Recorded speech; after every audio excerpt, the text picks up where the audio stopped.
¿Qué tal, amigos? El día de hoy, en ausencia de mi amigo, ¿qué digo mi amigo? Mi brother Raúl Ruiz, titular de este espacio, les saluda David Gamboa desde la mesa donde convergen las ideas, Consensum.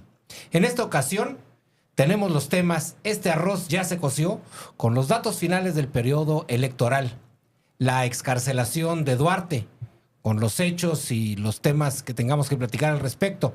Juárez como objetivo mediático, esos encabezados de todo tipo colgando el nombre de Juárez como un basurero informativo. Y por último, Venezuela del Norte.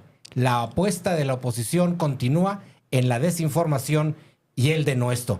Esto es Consensum. Y hoy quiero presentar acá a mi derecha a nuestro querido amigo Jesús Limón. ¿Cómo te encuentras, mi querido Jesús? ¿Qué tal? Pues buenas tardes a todos. Muchas gracias por la invitación, David. Un gusto, como siempre. César, mi querido abogado, colega, pues es un gusto estar aquí, ¿verdad? Y estar listos para empezar el debate político. Así es. La semana pasada te pusimos falta. Sí, una disculpa. Lo que pasa es que pues también hay algunas tareas de trabajo que no se pueden dejar en otro ¿Tienes día, esa ¿verdad? mala costumbre de trabajar todavía? Sí, todavía. De querer comer. Sí, ¿verdad? De querer comer. Y las 3 veces al día. Sí. Ese es el grave problema. Del otro lado, saludo como siempre a nuestro abogado de cabecera, Héctor Molinar. Hola, muy buenas tardes, David. Me da mucho gusto saludarte este día. Igualmente a Jesús Limón, muy agradecido saludarlo. Y también a nuestro querido César, que no es Enrique. Ni Carlos. Ni Carlos. Ni Carlos, ni Manuel. Y por supuesto, pues César Calandrelli, comunicólogo, analista también de esta mesa de Consensum. Te saludamos. ¿Cómo estás, mi querido César? Gracias, mi querido David. Muy bien. Un gusto, como siempre, poder estar compartiendo con ustedes la mesa, con Jesús, con Héctor, y un afectuoso saludo, obviamente, a David, y un afectuoso saludo a Raúl, esté donde esté. Está bien, no se nos vayan a asustar, porque todo el mundo sabe que estuvo malito hace tiempo, pero no está malito. Hoy simplemente tuvo una reunión de la cual no se pudo escapar. Se alargó y a lo mejor nos cae, a lo mejor no. Por lo pronto arrancamos esta grabación y empezamos con los temas que están calientes, muy calientes para esta semana, como el clima que tenemos en este Juaritos, rayándola a los 40, 42 grados. Este arroz ya se coció. Los datos finales del periodo electoral, ya para no darle más vueltas al asunto, ¿cómo quedamos en el tema presidencial, mi querido Jesús? Bien, pues evidentemente el triunfo arrollador de la doctora Claudia Sheinbaum, de la coalición de los partidos políticos Morena, PT y Verde Ecologista, obteniendo la mitad de los votos de los que fueron emitidos el pasado 2 de junio, con más de 35 millones de votos. Casi 36. Así es. Ajá. Entonces, 2-1 contra la candidata Xóchitl Gálvez, y el 10% de la votación pues se fue para el señor Maínez, que no es Maínez, que es Álvarez, Jorge Álvarez Maínez. Que finalmente Sheinbaum pasó por décimas el 60% de la votación en los Exacto. números finales. Sí. Sí, definitivamente. Inclusive, fíjate que es tanto que fue arrollador, y todavía hay personas del PRI, del PAN, que se quejan de que fue un proceso con fraude electoral, que fue una situación manejada con todo dolo para beneficiar al presidente. ¿Cómo ves? Pues ¿qué te parece si escuchamos primero la opinión de César al respecto? Porque la mía ya saben, no se han dado cuenta que no se han dado cuenta. Ajá. Sí, es correcto, no se han dado cuenta. Y es curioso porque al final de cuentas es gente que estuvo defendiendo al INE, precisamente con marchas y cosas así por el estilo, y luego de repente se sueltan diciendo que hubo fraude. Y además como que no entendieron el mensaje de Xóchitl cuando dice que iba a impugnar, porque Xóchitl cuando menciona que va a impugnar, no dice que no va a reconocer las elecciones o que no va a reconocer el resultado. Ella al contrario lo afirma, dice no es para no reconocer el resultado, es simplemente para que no sea inequitativo la siguiente campaña electoral y que el presidente, o en este caso la presidenta, no vaya a inmiscuirse. No terminan de entender ahí el mensaje que pudo haber mandado Xochitl, que también al final de cuentas se vio mal, porque primero dice no se duerman, y luego después dice ya ganamos, y luego después dicen despiértense, y porque perdimos, váyanse a dormir, y luego después al día siguiente ahí viene el fraude, y entonces, y luego al último... Y luego viene el revire en el estado de Chihuahua, donde también dicen, bueno, si en el centro de la República dicen que impugnamos, pues aquí también. Vámonos de bruces todos, ¿no? Fíjate que es un acto perverso el hecho de que los dirigentes del PRI, del PAN, tanto Alito como Marcos, y también el del PRD, se me va el apellido, Zambrano, en el sentido de que el domingo se proclaman vencedores. O sea, apenas terminaba la elección y fueron los primeros en salir a decir ganamos, con una seguridad, de tal manera que eso vino a descontrolar de alguna forma a los seguidores, a los militantes del PRI y del PAN, porque de ahí nace la inconformidad de que creen que sí hubo fraude. De ahí nace la inconformidad de que aquí hay algo raro, ¿por qué dijeron que sí, lo después que no? Entonces hay una situación ahí también que yo creo que debe regularse también a través de la ley, de que no debe cantar victoria a nadie hasta que no haya un resultado preliminar, como debe ser, ¿no? Claro. Y hay un detalle interesante, porque no es algo exclusivo de los prianistas. O sea, Morena también no quiere reconocer los resultados de Guanajuato ni de Guadalajara. Ni de Jalisco, correcto. Sí, de Jalisco, Entonces, perdón, sí. Todos están vacunados con la misma. Todos están vacunados con la misma. ¿Ibas a comentar algo? Sí, claro. Mira, yo creo que el hecho de que declararan que fue un fraude fue debido a que no midieron la magnitud de lo que pasó. No tenían registrado. Ellos creían que la gente, como fue mucha la participación, ellos pensaban que esos votos eran para ellos. Nunca se imaginaron que era el refrendo para el gobierno actual y la candidata de la coalición. Entonces yo creo que el resultado y las informaciones que les fueron llegando, ellos se dieron cuenta que estaban en la lona y que no tenían una respuesta para darle a los medios de comunicación y a la ciudadanía de qué fue lo que pasó. Por ello, la variación en sus posturas. Primero ganamos, después espérense, váyanse a dormir y después vamos a impugnar. Pues yo creo que hasta ahorita no tienen claro qué fue lo que pasó, no tienen claro que la ciudadanía no les dio el voto y no tienen claro también de que la magnitud de los votos que se dieron para la ganadora. Además, y aprovechando los comentarios de todos para construir, ¿no se han dado cuenta de eso? Y además siguen echándole la culpa a puros factores externos y no han hecho ese momento de introspección y decir, y además les va a llevar tiempo porque es también un momento de duelo partidista, ¿no? Entonces les va a costar trabajo sentarse y decir, mea culpa, mea culpa, mea culpa, y empezar a resolver problemas de fondo. Pero aquí hago el análisis. Ellos juraban que la gente, la población, los ciudadanos de nivel medio hacia arriba votaría con los ojos cerrados por la causa de la derecha. Ajá. Y el resultado fue precisamente ese, pero al revés. Al revés. Porque se volcó la clase media para votar por la 4T, se volcó incluso la clase alta a votar por la 4T. Ese es un fenómeno para analizarse porque dice mucho.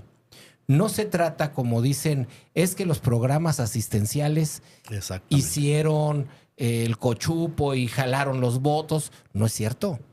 No es cierto. Digo, finalmente los programas asistenciales los tiene quien se registra para ellos de cualquier nivel socioeconómico porque es un derecho constitucional ahora. Pero eso no quiere decir entonces que la gente de menos recursos y de menos educación esté cooptada intelectualmente para poder tomar una decisión acertada. ¿Por qué? Porque los que la derecha dice que legitima como gente pensante, como gente que puede tomar decisiones, que es la clase media y alta, pues les dijo que están a favor de la 4T. Vamos con la 4T. Y fíjate que sepultaron al PRD. Aquí hay que manifestar también esto porque creo que los perredistas estuvieron muy desilusionados, porque no se apoyaron. De tal manera que dieron su respuesta también contundente de no continuar en el PRD. Yo lo veo como un rechazo total y absoluto de los perredistas porque de la noche a la mañana se acabó. Es decir, Zambrano le apostaba que iba bien, inclusive da lástima escucharlo recientemente, ayer o ahora lo escuché cuando en una entrevista le dijeron que ya no iba a alcanzar el registro y que ya pues, se acababa el PRD. Dijo, no, vamos a terminar. Dijo, yo voy a fundar otro partido político. O sea, escuché los mismos comentarios en Radio no Fórmula. sé qué tanto. Y dije yo, ¿qué le pasa? O sea... Y decía, y aunque no tengamos registro, estaremos operando. O sea... Si aquí no operó... No, volvemos a la premisa del principio. No se han dado cuenta. No se han dado cuenta. Que no se han dado cuenta. No se han dado cuenta. Y voy a aprovechar la coyuntura para entrar al tema de los senadores, mi querido César. El PRD alcanza solo 2 escaños. Sí, es correcto. Y ni siquiera podrán ser llamados PRD porque precisamente están a punto de perder el registro. Las cámaras quedan conformadas de la siguiente manera. La Cámara de Diputados trae 500 legisladores, de los cuales 233 a 251 los tendrá Morena, de 46 a 52 el Partido del Trabajo y el Verde de 67 a 77. Esto como coalición, pues entonces ahí le otorga ya la mayoría calificada, no así en el Senado. En el Senado sí traen un poquito de diferencia, pero sí tienen una mayoría simple, en este caso la gente de Morena, conformados o en contra de la gente de los partidos opositores. El Senado tiene 128 legisladores y Morena tendría de 57 a 60, el PT de 9 entre 13 y el Verde, que termina la coalición, entre 10 y 15. Como estos números se están moviendo con mucha frecuencia, creo que ya finalmente están los últimos. Ya están al 99.9. Pero lo último que yo alcancé a ver es que a la coalición o a la alianza Morena, PT, Verde, le faltaban 2 votos para la mayoría calificada en el Senado. Tenían 85 y deben ser 87. Y bueno, pues ahí están los votos del PRD. A lo mejor hace falta platicar con ellos, ¿no? Es probable que se puedan sumar. Bueno, finalmente son izquierda. Así es. O eran izquierda. Por eso digo, en honor a lo que su corazón y su raíz les manden el deber ser, ¿no? Aquí hay que tomar en cuenta una situación. El proceso del cómputo termina pronto, ya con los números finales, pero viene la etapa del tribunal, la etapa jurídica, que sin duda va a haber impugnaciones en los distritos. Y a partir de que no concluya la resolución de todas las inconformidades que se pudieran presentar, es cuando se hace la distribución de las diputaciones. Entonces, estos datos preliminares y lo que se visualiza, pues es que la mayoría la van a tener. Claro. Evidentemente, habría que esperar a ver si es una mayoría calificada. Y luego también habría que revisar la cuestión de las alianzas, porque creo que ahí en el caso del Verde Ecologista tuvo algún desacierto el no hacer alianza, por ejemplo, en Ciudad Juárez. Ajá, confundieron. Y está pasando, estuve hace unos días ahí en la Asamblea Municipal. En Juárez no hubo alianza en la presidencia, pero sí en la Diputación. O sea, Alejandro Pérez Cuellar iba por el Verde y por... Pero la Diputación Federal, porque en la Diputación local fueron aparte. Las locales no. Okay. PT sí. Pero como estamos hablando de las federales, por eso ya me quedé yo así. Ajá. Pero Verde fue aparte. El problema es que, les comento, yo estuve en la Asamblea Municipal como 3 días y estuve viendo lo del recuento. Y entonces ahí hay, de cada 10 votos, 8 son de los votos nulos. De cada 10 votos nulos, 8 eran para Morena, PT. El problema es que la gente votó por el Verde Ecologista como si fuera la alianza, la coalición nacional. Y entonces, en el caso del candidato a la presidencia ganador, Cruz Pérez Cuellar, los votos que le computen, que sean votos legales, también habría que revisar el porcentaje de los votos nulos que fueron la gente pensando que también iban en coalición, iban para Cruz Pérez Cuellar. Entonces, el resultado final que Cruz obtenga habría que revisar los votos nulos en la cantidad y determinar ahí, como les comento, de cada 10, 8 eran para la coalición o para el presidente municipal. Sí. Y sin embargo, se fueron nulos precisamente porque no estaban en la coalición. Que de hecho eso es lo mismo que está peleando Luis Fernando Rodríguez Giner, ¿no? Exacto. Porque quiere hacer el recuento pues para ver a cuántos regidores alcanza a meter. Sí, efectivamente, pero mira, lo bueno es que la autoridad está haciendo recuento. Y el PAN y el PAN y el Verde que han estado ahí representados, y igualmente Morena y el PT, se han dado cuenta del manejo transparente de la autoridad, y que hay que decirlo. La autoridad electoral ha hecho su trabajo y en presencia de los representantes de los partidos políticos. De tal manera que después de este reconteo y el cómputo final, no vamos a poder aceptar que alguien diga fue fraude, porque efectivamente ya se les dio seguimiento a sus peticiones de recuentos. No, y ahorita también hay que manifestarnos en que realmente funcionaron los funcionarios de las casillas, o sea, hicieron su trabajo a nivel nacional, o sea, que también ese es otro sacrificio, otra manera de atribuir también la buena organización a través de esta gente que se levantó temprano a trabajar ese domingo 2 de junio y organizados obviamente por el INE. Si tuviéramos la necesidad de calificar el proceso electoral del 1 al 10, ¿cómo lo calificaría, mi querido Jesús? Yo diría que el INE obtendría un 10. Un 10. Un 10 en el proceso, en la jornada electoral. En la jornada electoral. Previamente a ello no le daría el 10, le daría más o menos un 7.5. Por el haber dejado que todos violaran la ley de manera anticipada en cuanto a los actos. Yo sí me iría con esa calificación, en 7.5, por lo que mencionas y por lo costoso que es el INE. Efectivamente. Héctor. Yo también considero que en la previa sí hubo mucho desorden, falta de control y de autoridad por parte del INE, pero en el proceso electoral del domingo 2 de junio un 10.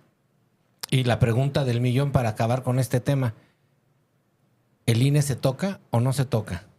El INE se tiene que tocar en el aspecto de la cuestión legislativa, es decir, de la ley.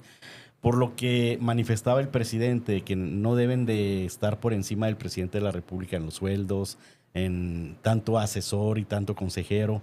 Debe disminuir la planta de trabajo también. Realmente hay que analizar si se necesita tanta gente en el INE o no. O sea, porque lo que según es sabido, ¿verdad? El presidente lo que refuta o lo que está en contra es cuando dice, ¿por qué un consejero tiene que tener un auxiliar y luego el auxiliar del auxiliar? Entonces, pues no, o sea, cada quien debe hacer su chamba y no tener tanta gente trabajando para ellos. Ok. ¿Qué opinas, Galandriel? Todo es mejorable, todo lo medible es mejorable y el INE es nuestro medidor natural en nuestro país. Sí difiero ahí en algunos detalles, ¿no? Como por ejemplo que no puedan ganar más que el presidente de la República y cosas así por el estilo. Son factores diferentes, son organismos autónomos y por eso mismo son autónomos. La idea es que sí puede tocarse siempre y cuando sea consensuado, que es precisamente lo que pasó la semana pasada, ¿no? Con la manifestación que hizo Mier y cimbró todos los mercados financieros. Tiene que ser consensuado con todos los diputados, con la población, para poder sacar un INE más fortalecido todavía. Muy bien. Bien, si me permiten, nomás Claro. para hacer una acotación. Yo creo que el INE, el número de gente que opera en una elección, como lo vivimos, cuando menos en Ciudad Juárez, que es enorme, mucha gente, muchos capacitadores, mucha personal de la organización electoral. Yo creo que le falta gente para que el proceso electoral sea ideal. Y en el caso de la cuestión de la reforma que requiere el INE, yo creo que sí es importante revisar, porque hay mucha simulación de los actos de todos los partidos políticos. Entonces, hay cosas muy claras, pero hay otras que no tanto. Por ejemplo, en el caso de cómo es posible que por cualquier pretexto se publicite y se dé a conocer una persona que aspira a ser candidato y no tenga una sanción. Sí, lo hicieron todos.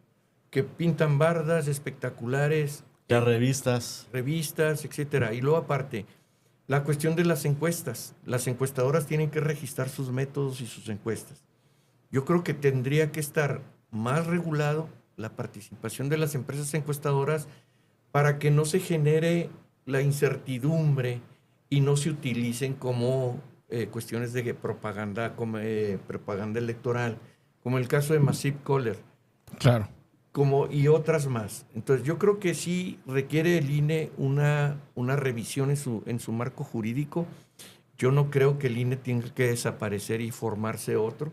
Creo que la experiencia que el INE ha acumulado, la especialización en las tareas, es fundamental para el proceso electoral. Entonces, creo que habría que revisar esos detalles para perfeccionar el marco democrático de nuestro país. Sí, además yo creo que el presidente no ha propuesto la desaparición del INE per se, sino hacerle precisamente los ajustes necesarios para que garantice en neutralidad. Exacto, imparcialidad. La imparcialidad, ¿verdad? Creo que eso es lo que ha estado buscando. Y finalmente, pues yo también me atrevería a calificar los comicios, no voy a ser tan bondadoso, les voy a poner un 9, 8, 5, 9, y previo a ello sí, incluso hasta los puedo reprobar por la falta de autoridad para hacer valer la ley y para permitir tanto desaguisado que se hizo antes y durante inclusive. Ya que estamos en ese tema y ya que llegamos al estado de Chihuahua también al platicar de los diputados y de los alcaldes, que medio platicamos encimita del tema de aquí de Juárez, es momento de tocar y meter el dedo en la llaga en algo que nos duele mucho como chihuahuenses desde hace una gobernatura y media. Y esto es el tema César Duarte y en particular la excarcelación que se le hace para permitir a su persona continuar su proceso en libertad, que es una libertad acotada, pero así se le denomina. En ese sentido, me gustaría primero que nada a los expertos en el tema legal que nos ayuden a contextualizar los hechos para empezar y poder platicar sabroso sobre este tema. ¿Quién dijo yo de los abogados? Bien, yo quisiera señalar, bueno, pues, lamentable la procuración de justicia en este caso. Yo creo que ahorita ya no sabemos si realmente César Duarte es culpable o no, porque bueno, no existe una sentencia. Lo que sucedió fue que se les agotaron al Ministerio Público, se le agotó las medidas preventivas o las medidas cautelares de la prisión preventiva y el juez lo tuvo que dejar en libertad, obviamente con un aparato de localización, etcétera, que no es una libertad por inocencia, ¿no?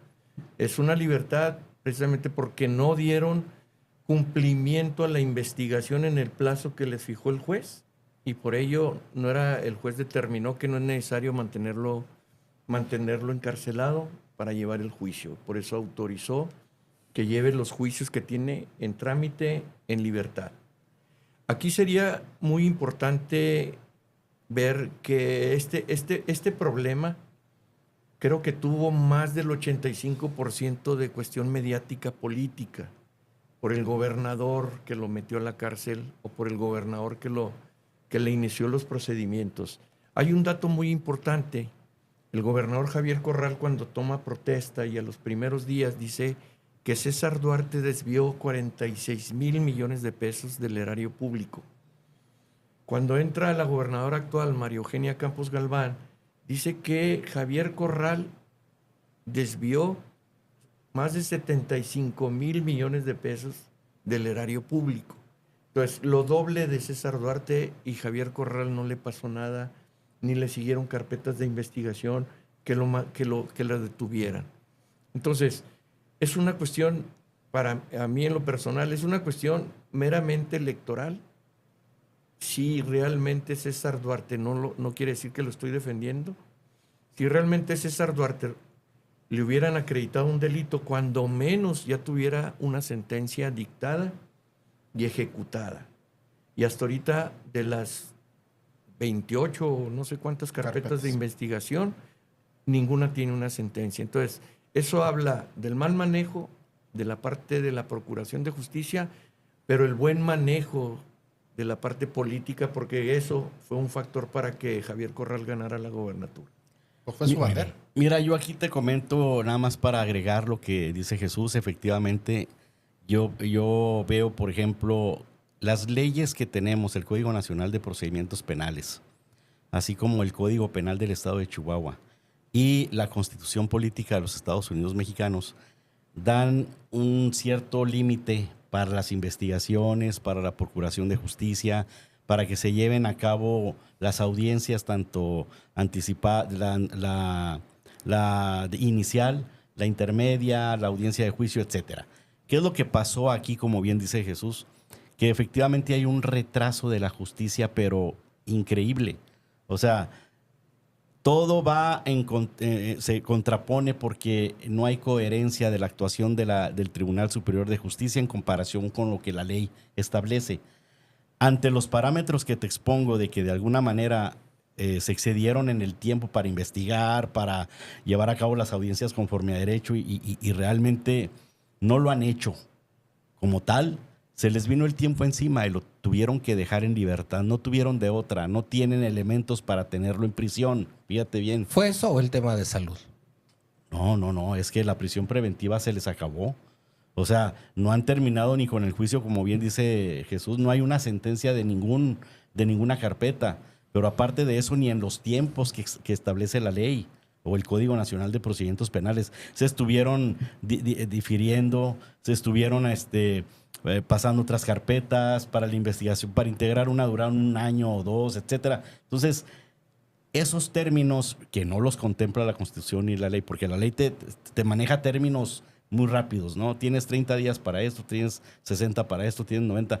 No, ellos agarraron 180 días, 300, etcétera. Entonces, se les fue el tiempo.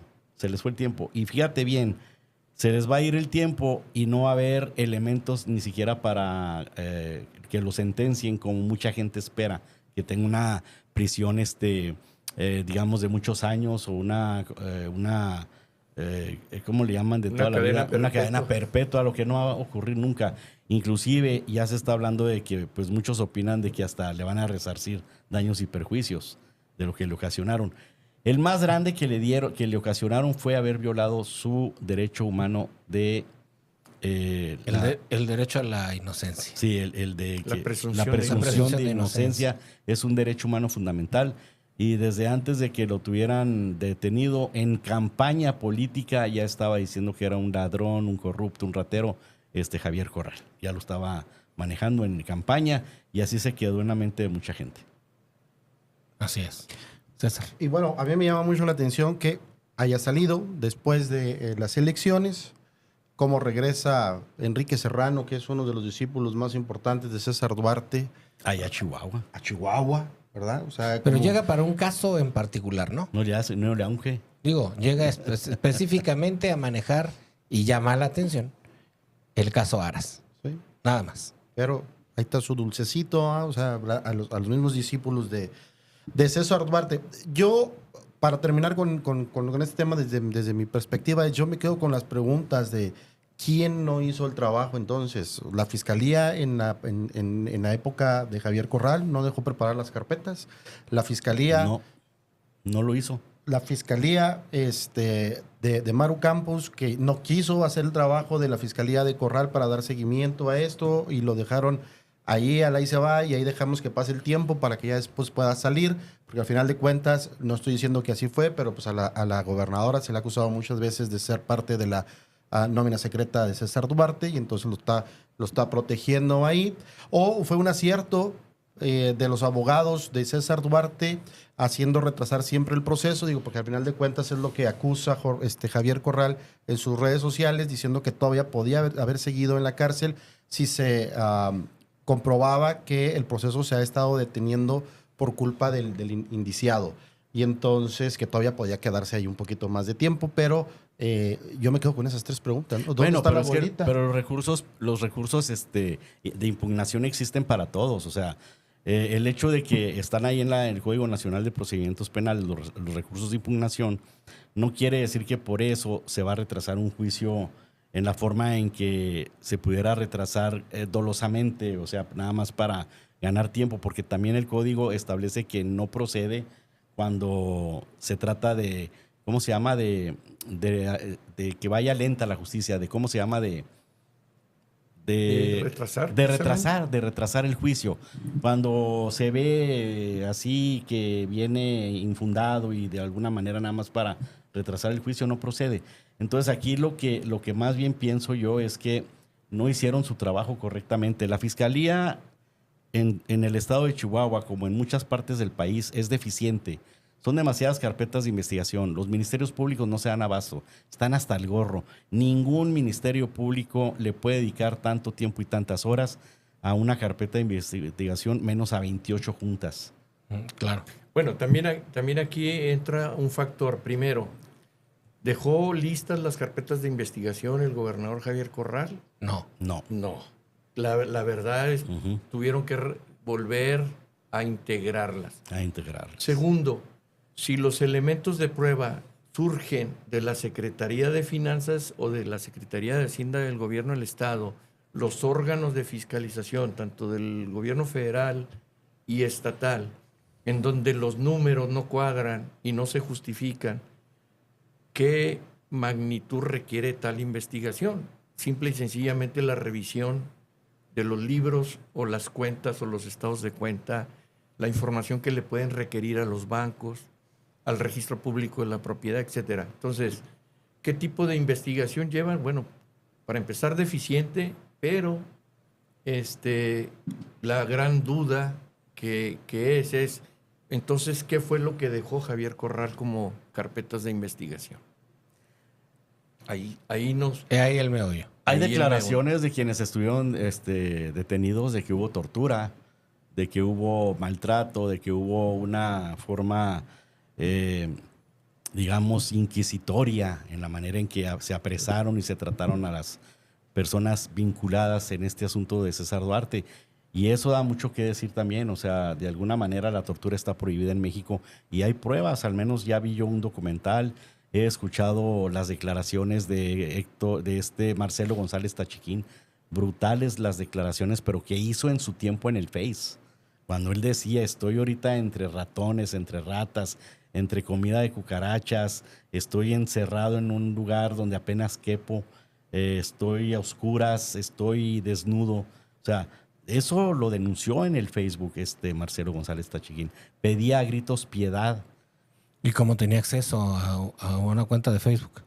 Alguien subía en su cuenta los mensajes, tiene familia, o sea, pero él escribía. Cuando lo visitaban. Él escribía para que le rogaba a Javier Corral que lo escuchara, le rogaba. Entonces, ahora que está en un documental el testimonio de él y de varios testigos que fueron torturados, de que inclusive los veía a través de una cámara de video, los está viendo desnudos, mojados, los mojan a propósito, etcétera. Pues digo, son cosas muy tremendas que también se tienen que investigar en su momento. Y una pregunta que tengo ahí para los abogados es, ¿el delito de corrupción prescribe en México? Sí. Y creo que, si entonces es así, creo que es a los 8 años. Entonces ya está a punto también. Claro, todos los delitos prescriben, los que se le están imputando prescriben. Entonces, puede ser que como estrategia de los abogados, él siga ganando tiempo. Bueno, como estrategia del Ministerio Público, porque a quien le urge ya formalizar la acusación y pedir una sentencia es el Ministerio Público. ¿Por qué no lo hace?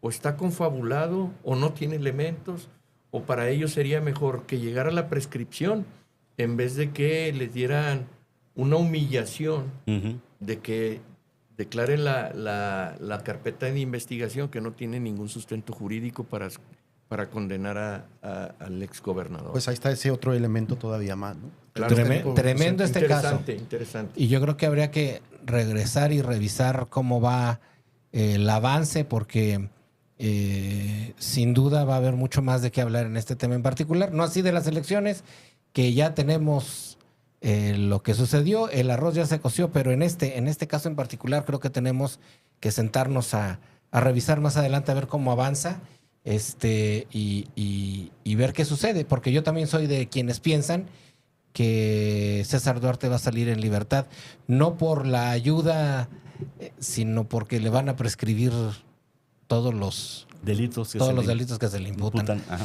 Entramos al tercer tema, que es el Juárez como objetivo mediático. Recientemente, y no recientemente, ya tiene un buen rato, pero recientemente han salido algunos encabezados que me han llamado la atención, tanto a Raúl como a un servidor, encabezados en los que cuelgan el nombre de Juárez como un basurero informativo, si lo queremos resumir así. Se encuentran, por ejemplo, 5 cuerpos en carretera a Juárez. Sale en el diario de Chihuahua. Se encuentran 5 cuerpos en carretera a Juárez, cuando los cuerpos están cerca de Chihuahua. Están en Sacramento, cerca de Chihuahua. ¿Por qué no dicen se encuentran 5 cuerpos en Sacramento? Y otro ejemplo reciente que destaco de Milenio, de la semana pasada, desaparece familia migrante rumbo a Juárez, dice. Sin embargo, la familia desaparece en la Ciudad de México. Debiera ser, desaparece familia migrante en Ciudad de México. Pero, ¿por qué Juárez como basurero informativo? ¿Por qué? ¿Y qué podemos hacer, según los expertos en el tema legal también, y en el tema de comunicación, qué podemos hacer como frente para defender la valía de nuestra ciudad? Porque nos están colgando muertitos que no nos corresponden. Y eso va en contra de la reputación y de la dignidad, primero, reputación de la ciudad y de la dignidad de quienes vivimos en esta ciudad. Pienso yo. Yo pienso que aquí hay una situación también de carácter político, con el objeto de desestimar nuestra ciudad, de denigrarla, de discriminación, porque tenemos un gobierno que emana de Morena ahorita y que también se las llevó de calle, que no esperaban que Ciudad Juárez tuviera tanta votación para Morena, o por la coalición Seguiremos Haciendo Historia. De tal manera que también yo he escuchado que nos siguen a poner nos vuelven a etiquetar como la ciudad más violenta del mundo. Y esto es muy grave porque no es cierto. Y aquí más que todo yo veo que hay una situación de carácter político en la que probablemente el gobierno del estado esté inmiscuido ahí tratando de echar abajo la buena fama que pudiera tener Ciudad Juárez en el avance del comercio. Fíjate que Juárez, hay un grupo de personas juarenses, sabemos un grupo de personas juarenses, tú eres uno de ellos, que luchamos para dar la cara al mundo de que Ciudad Juárez es una ciudad bonita, leal, noble, que tiene... Nadie habla de Juan Gabriel, de Tintán, de la cultura que tiene Ciudad Juárez, de su comida, de su gente, de todo aquello que históricamente ha sido un paraíso para muchas cosas. Por ejemplo, fue una ciudad en la que venían a divorciarse o a distraerse aquí a esta ciudad grandes estrellas de Hollywood, sí, claro. ¿Verdad? Era una ciudad de gran tranquilidad y de paz. Y no digo que todavía hemos recuperado mucho terreno en cuanto a seguridad, porque antes los muertos los arrojaban en la esquina y te los colgaban en los puentes, como el puente al revés. Ahorita ya no ves nada de eso. Entonces, yo pienso que hay una situación de carácter político ahí muy fuerte en contra de Ciudad Juárez. Muy bien. ¿Alguien más? Yo coincido completamente con don Héctor Molinar en ese sentido, y no es algo reciente, es algo que se viene arrastrando desde los gobiernos panistas con el Juárez de los feminicidios. Uh-huh. Y desde entonces se ha estado manejando. Miren, Juárez es una urbe tan importante que el mismo presidente López vino a hacer su arranque de campaña aquí en el 2018. Donald Trump lo hizo lo mismo en El Paso, Texas. Los dos arrancaron sus campañas en esta misma zona, precisamente por la influencia que se tiene en el resto del país. Tan importante es Juárez que Felipe Calderón jugó con Ciudad Juárez en materia de seguridad. Sí, fue el campo de batalla. Es correcto. Aquí empezó todo. Y aquí empieza y se interna todo el país. Aquí empezó la maquiladora y se interna todo el país. Aquí empiezan muchas cosas. Ciudad Juárez es la punta de lanza de muchas cosas Y desafortunadamente, como bien lo dice Héctor, los medios o algunos medios o alguien paga para que los medios hablen mal de Ciudad Juárez. Yo creo que ahí es un trabajo un poquito más de los propios juarenses que tenemos que salir a dar la cara y decir, oye, está toda la lista que acaba de mencionar Héctor, está la parte de que aquí reinició la Revolución Mexicana, básicamente, ¿no? Aquí estuvo Madero, claro. Aquí estuvo Madero, aquí estuvo Villa, las cuevas de la Sierra de Juárez, que está llena de historia de los villistas y cosas así por el estilo. Tú preguntas a los alumnos de la universidad que estudian turismo, y eso es algo que me ha gustado porque lo diferencias de otras épocas. Antes les preguntabas, ¿por qué estás estudiando turismo? Y no te sabían decir. Hoy por hoy no. Ahorita tú vas a ICSA de la UACJ y les preguntas por qué turismo, y ya no solamente ven el turismo de negocio, sino que tienen la capacidad de empezar a ver otro tipo de turismo, recreativo incluso, que pudiera impactar fuertemente a la región. Yo creo que es un tema mucho de comunicación y que muchos tenemos que salir a dar la cara. Oye, es un orgullo nada más para complementar, es un orgullo ver que ningún hospital se escapa de que haya médicos de la Universidad Autónoma de Ciudad Juárez, egresados de la Universidad Autónoma de Ciudad Juárez. Vas al Hospital General y egresados de la universidad. En el Centro Médico, en el Ángeles, en cualquier hospital de Ciudad Juárez, la mayoría son egresados de la Universidad Autónoma de Ciudad Juárez, los médicos. Made in Juárez. Y abogados también. Y abogados también.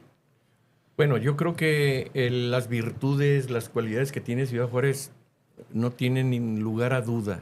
Somos una ciudad maravillosa, pujante, con mucho futuro, con mucha libertad, y sobre todo también que somos buenas personas, que les abrimos las puertas de nuestras casas a los que vienen de fuera. Creo que aquí, para mi gusto, para este problema, creo que convergen varios temas. Primeramente, creo que el narcotráfico tiene mucho que ver por la parte de la competencia que resulta la plaza de Ciudad Juárez.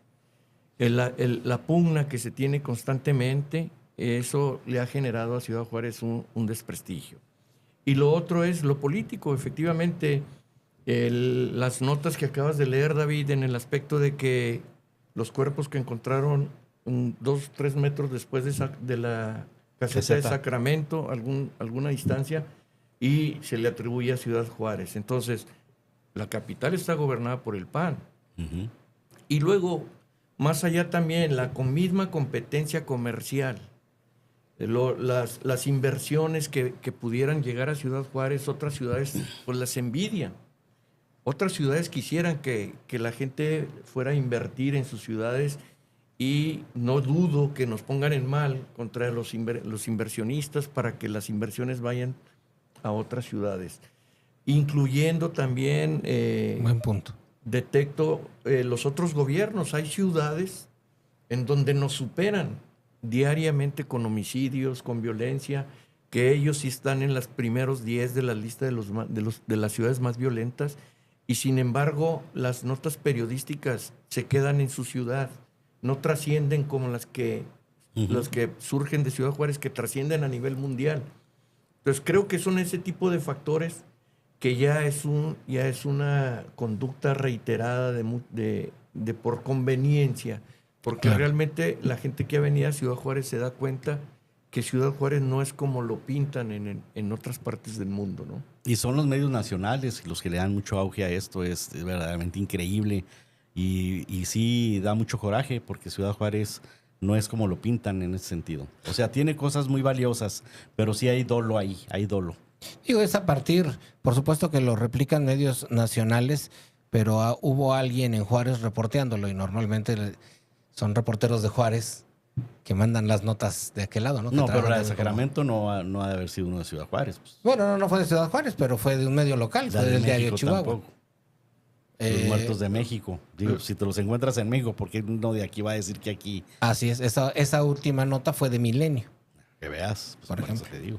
Entonces, bueno, el tema es, a mí me resulta de estarlos escuchando, hubo un trabajo realmente reciente, lamentablemente se dejó de lado pasado el sexenio de Enrique Serrano, que no era gubernamental, pero tenía cierto apoyo, que era JRZ, que buscaba darle una identidad a nuestra ciudad, darle lo que se le conoce como marca ciudad.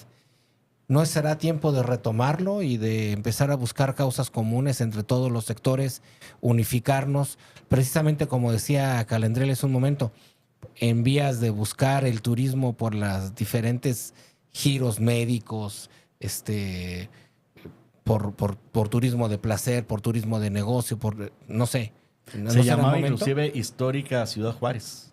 Heroica. La heroica Ciudad Juárez, ¿no? En el tiempo también de Enrique Serrano. Pues, de hecho, es el nombre oficial hasta la fecha. Bueno, se le puso en ese tiempo. Así es. Incluso, antes de eso había otra campaña, ¿no? La de Amor por Juárez. En la época de Reyes Ferriz, si mal no recuerdo. Así es. Y esa campaña estaba copiada de la campaña de Nueva York. Así es, de I Love New York.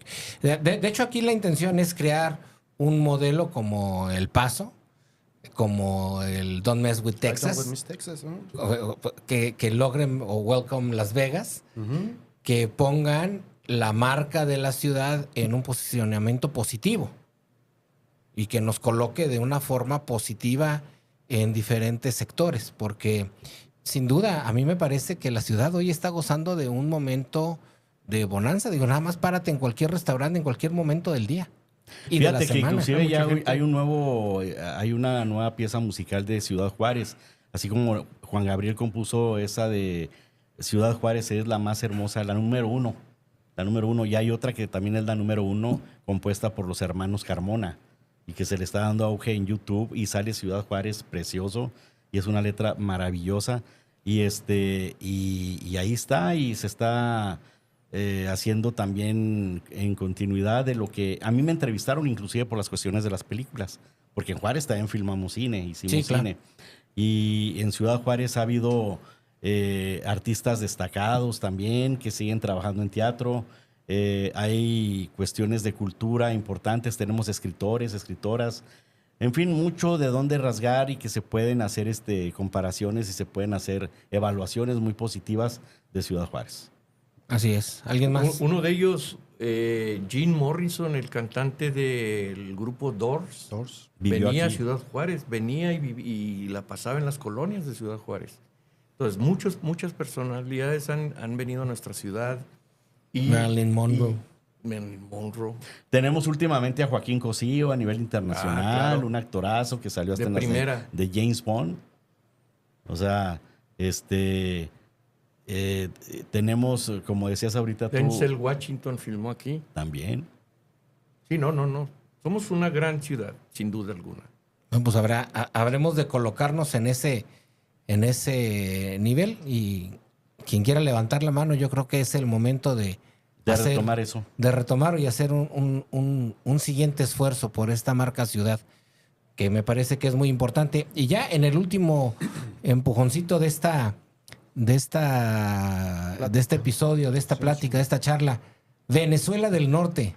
Las redes sociales han empezado a empujar un tema, me ha parecido simpático por la ignominia con el que se suelta el dicho de Venezuela del Norte. Junio 2 será recordado como la inauguración de Venezuela del Norte. ¿Qué opinión les merece? La apuesta de la oposición me parece que continúa en la desinformación y en el denuesto. Bien, mira, yo creo que eso es muy difícil que suceda, sin duda alguna. La muestra es que después del 2 de junio,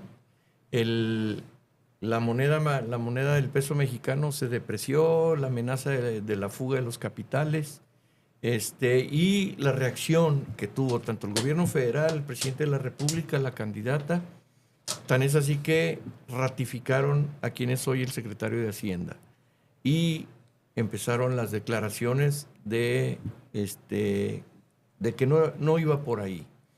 Y aparte de todo, el Tratado de Libre Comercio es una muestra de capitalismo que yo creo que el gobierno de la República no se va a atrever a cancelarlo, y aparte de todo no va a ir más allá a tener políticas socializables o comunistas. Porque bueno, al final de cuentas, México siempre ha navegado en el centro izquierda, centro derecha, pero no ha definido en una posición como el capitalismo pleno o el socialismo puro, ¿no? Que le llaman centro demócrata. Así Central es. democrático, ¿no? Así Algo es. así. Pero Entonces, además, sí. Pero sí, además sí, yo el- creo que recorrieron, mira, lo único que hicieron fue del 2018 toda la cochinada que dijeron de que México comunista, de que íbamos a estar como Venezuela, y luego hasta grabaciones de venezolanos, que venezolanos, por el amor de Dios, no vayan a caer como nosotros. Resulta que lo mismo que se dijo en el 2018 ahora lo retomaron. Y ahora el 2 de junio vuelven a hacer una repetición de historia, ¿no? Que otra vez, otra vez, pero... Y tú les dices a esta gente, oye, es que hace 6 años me dijiste que íbamos a ser comunistas, que íbamos a estar en el piso, que iba a estar el dólar allá por 50 por 1, que iba a haber una escasez de alimentos, que la educación iba por los pisos, en fin, todo era malo para México y resulta que ya pasaron 6 años y estamos muy bien. Digo, hay quienes te dicen estamos peor, ¿verdad? Bueno, pues nomás que no dicen en qué, pero volvieron a recorrer toda esa propaganda cochina, ¿verdad? Dolosa de que vamos a hacer un Venezuela, lo volvieron a hacer ahora en esta elección. Muy bien. Yo lo veo en el sentido del humor negro del mexicano. No lo veo más allá de eso en ese sentido. O sea, México sufre un temblor y a los 15 minutos estamos haciendo chiste de eso.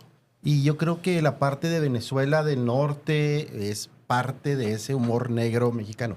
Incluso no creo que ni siquiera los partidos políticos tengan inteligencia para poder sacar una campaña de ese estilo. Así es sencillo. No lo veo por No, sí por lo ahí, están por haciendo. no, yo no creo. Sí lo están Si tú haciendo. dices que sí está bien, yo no creo que lo estén haciendo los partidos No, pues, políticos. los comerciales Yo lo de- hago, yo digo que es la gente en la parte del meme en las redes sociales. Y te voy a decir por qué. Porque incluso yo en el 2018 yo subí un meme, me salió hace poquito, hablando precisamente de lo mismo. Y yo no soy ningún partido político, ni me lo mandó el PAN, ni me lo mandó el PRI, lo vi yo, me dio risa y dije, qué risa es esto, va, y lo voy a subir. ¿Por qué? Porque quiere seguir con esa parte del humor negro, no por querer influir en la gente para que sí y tengan cuidado. Yo incluso no veo a México como un Venezuela. Hay que recordar que Venezuela, como está ahorita, no se hizo en 6 años, se hizo de 12 a 15 años, ya después de la segunda o la tercera reelección de Hugo Chávez. O sea, no vamos a llegar a ser Venezuela porque ya ganó Claudia Sheinbaum, no. Puede ser después. No estoy diciendo que vaya a suceder. Ojo, yo veo incluso que pudiera ser primero como una Argentina, ¿sale? Una Argentina que empezó a impulsar mucho toda la agenda 2030 de las organizaciones de las Naciones Unidas, y yo lo veo todavía un poquito más para allá. Yo creo que aquí, por ejemplo, Jesús lo aplicó bastante bien, ¿no? Gana Sheinbaum y de repente sale el primer contrapeso, que en este caso fue las finanzas internacionales. Y por un error, ni siquiera de que porque haya ganado Claudia, sino porque Ignacio Mier, el coordinador de los diputados de la fracción morenista, salió y dijo, para septiembre vamos a aprobarle ahí todas las reformas al presidente López Obrador, queriéndose ganar el respeto y el cariño de López pero Obrador. no dijeron que toda la reformación, que el plan C, que es el del Poder Judicial. No, sí lo dijo. Ahí está en video. sí, Sí lo dijo. Está Vamos, en video. qué bruto. Sí, exactamente. Eso fue una Es brutalidad. Una Que al final de tontería. cuentas tuvo que salir Claudia Sheinbaum y el presidente para decir Aclarar. que se quedaba Rogelio Ramírez de la O. Se va a quedar un tiempo más para poder sacarlo aparte del presupuesto, cosa que a mí en lo personal no me gusta porque Claudia no terminaría de quitarse el obradorato, ¿sale? Pero sí mencionan que se va a quedar solamente unos meses, saca el presupuesto y luego incluso la secretaria de Hacienda de la Ciudad de México ya renunció porque es la que va a cubrir a Y este eso sí hombre, me ¿no? parece bien, ¿no? El hacer un periodo de transición operativo, no nada más el toma, te entrego y síguele, no, mejor. Ahora influyó también Empezar la a hacer iglesia, la transición. déjame te digo, la iglesia sigue influyendo en eso. Ellos siguen manifestando que estamos en el comunismo, que vamos cayendo hacia el comunismo, hacia el marxismo, que está desapareciendo la religión, pero todo lo atribuye al gobierno. Yo creo que la iglesia tampoco ha tomado en serio su responsabilidad para evangelizar. Yo veo mucha ausencia de juventud en las iglesias, ya no van los jóvenes. ¿Por qué? Porque pues, no los atraen. O sea, no es que sea el gobierno, aquí está fallando también la iglesia. Y la iglesia, quitándose su responsabilidad o evadiendo su responsabilidad, lo atribuye a un gobierno. El hecho de que, por ejemplo, en México existan derechos fundamentales, porque mandaron 10 puntos, hasta eso a Claudia Sheinbaum hoy estaba leyendo que le mandaron 10 peticiones por parte de la iglesia, ¿no?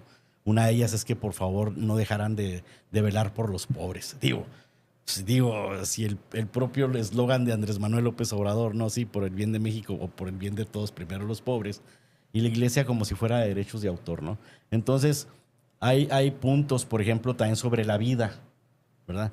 Pero ellos creen que por el hecho de que, por ejemplo, si se despenaliza el aborto, todas las mujeres van a abortar. O sea, No, ahí me parece una causa justa.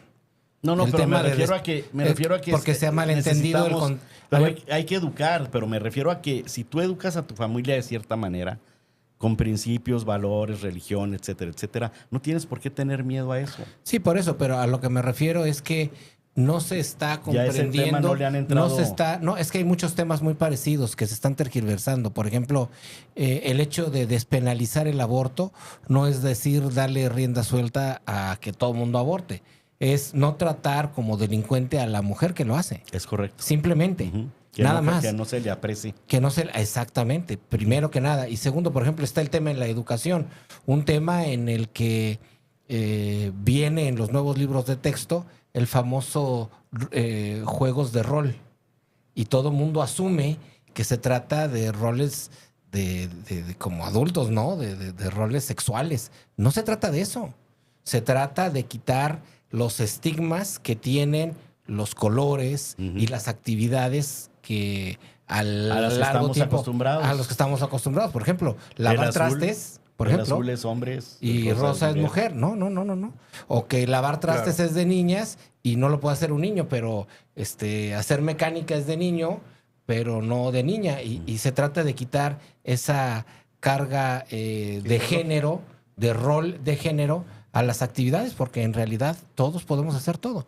Pero malamente se está tergiversando. Bueno, también no podemos dudar, no podemos borrar ni dudar de que ha habido declaraciones importantes de funcionarios del gobierno federal, los libros de texto, las declaraciones del la secretaria de Educación, las personas que elaboraron los libros de texto, bueno, también van incluidas algunas acciones, algunos mecanismos de educación encaminados a erradicar la propiedad privada, que en vez de propiedad privada sea la propiedad social.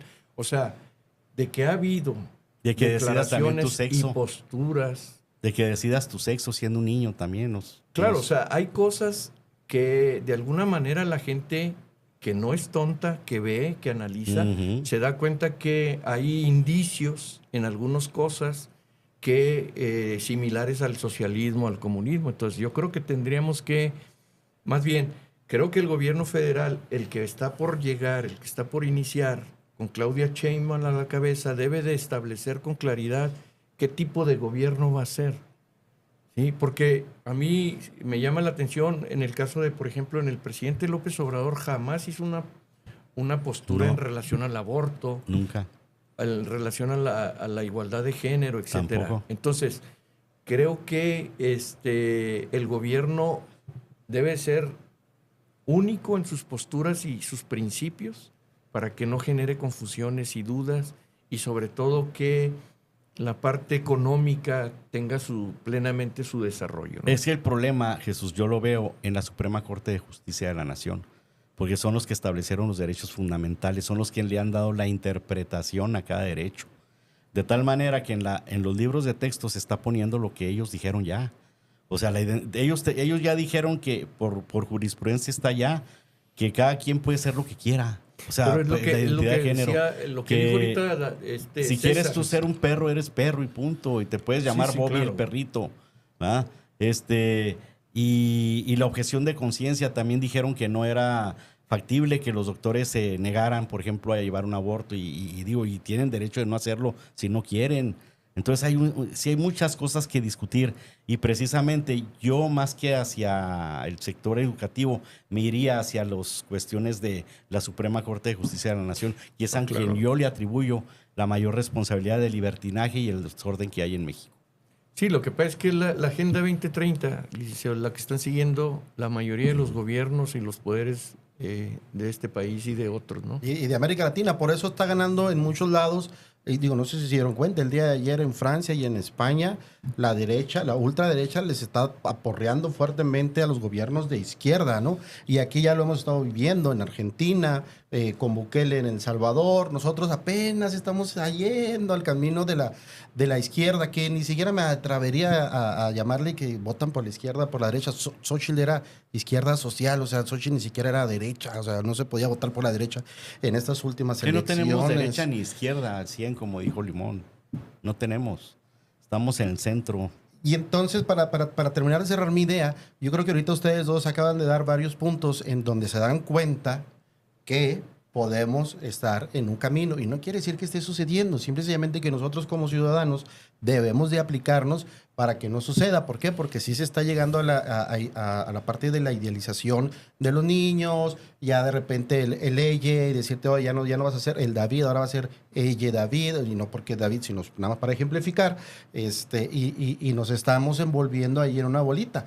Tú lo dijiste también ahorita de una manera perfecta, ¿no? La iglesia le está echando la culpa al gobierno, precisamente porque la iglesia no está haciendo su propia chamba. Y hay un dato bien interesante. Yo no he visto a una persona que no sea judía que gobierne Israel o en otros países en donde la religión sea preponderante. Aquí en México, el 85% de los ciudadanos seguimos siendo católicos. Así es. Y hay otros 12, 14% que son cristianos y un porcentaje ahí que entre los agnósticos y los ateos y cosas así por el estilo.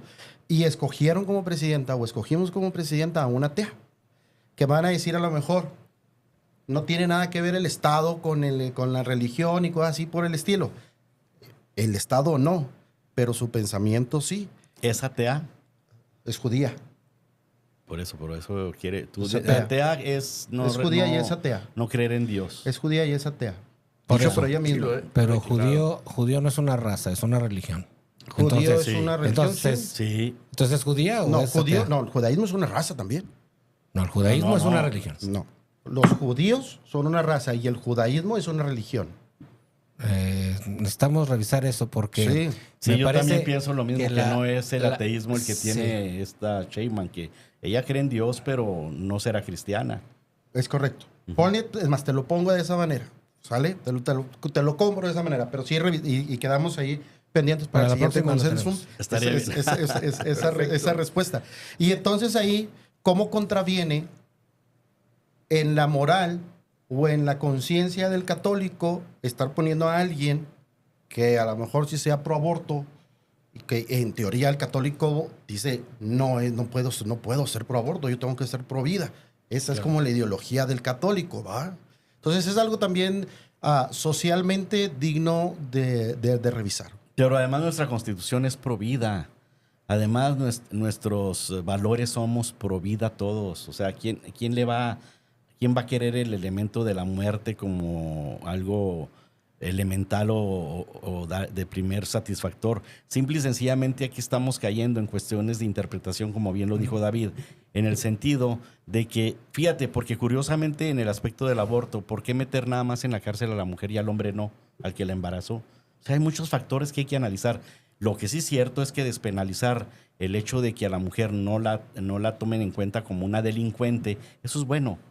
Eso es bueno porque a la mujer no tenemos por qué juzgarla de esa manera. Y fíjate que Pero abres la puerta. Hace poquito ¿verdad? vi un meme, perdón que te arrebate la palabra, hace poco vi un meme en YouTube o en algún lado, en alguna red social, y decía, iba al tema de que a las mujeres se les permitía ahora decidir si querían ser mamás o no, pero el hombre no. El hombre no puede decidir si quiere Si ser quiere ser papá o no. papá o no. Porque O mamá sea, no podemos. ¿Por qué no puede decirle a la persona con la que está engendrando un chavo y le dice, oye, es que estaba bien embarazada, oye, pues yo no quiero ser papá? No me pediste autorización. No me pediste autorización, oye, yo no quiero ser papá. Y que si hay embarazos así. Entonces, pero la mujer en ese mismo escenario, si la mujer hubiera dicho, oye, yo no quiero ser mamá, pues voy a abortar y toma su propio derecho. Me pareció muy interesante porque nunca me lo había puesto en ese escenario. de que quien lo engendró también tiene derecho a decidir, ¿verdad? Sí, de decir, oye, pero es yo mío. no, pues yo no quiero. O sí lo quiero. O sí lo Estás quiero. embarazada, es mío, yo lo quiero. Así es. Pero entonces ya no es tu cuerpo, es el cuerpo de ella. Pues es que es el lugar donde se tiene que incubar al bebé. Muy, muy interesante el tema para, Es para llevarnos un buen muy buen debate. Pero debate necesita esto, ¿eh? la materia prima, si Sí. no, no. Muy bien, pues, Definitivo. pues con esto, si hubiera algo más, mi querido Jesús. Pues nomás agradecerles a David, César, licenciado, el este rato amable y de intercambio de ideas y sobre todo también pues a la audiencia, su paciencia, su apoyo y sobre todo también a nuestro amigo Raúl, que hoy le vamos a poner falta, pero sabemos que es justificada. Muchas gracias Así a es. todos. Mi querido Héctor, Pues mi Raúl, donde te encuentres, pásatela bien, cuídate mucho. Nos la pasamos muy a gusto. Sin Jesús, ti. me da mucho gusto saludarte. Sin ti. nos la pasamos muy a Y gusto, sin ti. Y a ti, David, muchas gracias por la invitación. A mi querido César también por acompañarnos en esta tarde. Gracias a todos. Carlos, que no es Enrique, pero que tampoco es Manuel, pero sí es Sí, César. César. Igual, un agradecimiento a todos y cada uno de Calandrelli. ustedes. Esperemos que se hayan divertido. Si les gusta o no les gusta, pónganlo aquí abajito en los comentarios. Compartan. ¿Qué les gusta? ¿Qué hablamos mal? ¿Qué hablamos bien? Coméntenos aquí para tener una buena retroalimentación. Así es. Y por mi parte, David Gamboa, pues me despido y le reitero lo mismo que dice César. Si le gusta, póngale un like aquí abajito. Si no le gusta, póngale 2 dislike. Póngale 2 dislike. Si le gusta, póngale un like. Si no le gusta, póngale 2 dislike. Y dejen en los comentarios qué opina de lo que hemos estado platicando el día de hoy y qué temas le gustaría que tocáramos en los próximos episodios. Yo, en nombre de Raúl Ruiz, titular de este espacio de Consensum, la mesa donde convergen las ideas, me despido nuevamente y hasta la próxima.